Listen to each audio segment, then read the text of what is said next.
عجل وبالفيديو. المدرب وليد الركراكي يزلزل الجميع قبل قليل ويكشف قراره النهائي بخصوص عبد الرزاق حمد الله، وردة فعل حمد الله تبكي المغاربة. خرج المدرب الجديد وليد الركراكي قبل قليل في اتصال هاتفي مباشر مع اللاعب عبد الرزاق حمد الله ليكشف عن قراره النهائي بخصوص عودة عبد الرزاق حمد الله للمنتخب وسط صدمة كل المغاربة.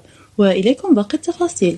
تفاجأت وزلزلت الجماهير المغربية قبل قليل لحظة أعلان المدرب وليد الركراكي عن قراره النهائي بخصوص عودة عبد الرزاق حمد الله للمنتخب المغربي، بعدما كانت الجماهير المغربية تطالب بقوة بضرورة استدعاء اللاعب عبد الرزاق حمد الله لصفوف المنتخب المغربي قبل مونديال قطر 2022، نظرا لأنه لاعب قوي ومهم جدا للمنتخب المغربي ويحتاجه المنتخب لضمان تشكيلة قوية في المونديال، خصوصا أن المغرب سواجه منتخبات قوية كبلجيكا وكرواتيا وكندا. وفي ظل مطالب الجماهير المغربية والمغاربة بصفة عامة بضرورة استدعاء حمد الله، خرج المدرب الجديد وليد الركراكي قبل قليل في اتصال هاتفي مباشر مع عبد الرزاق حمد الله.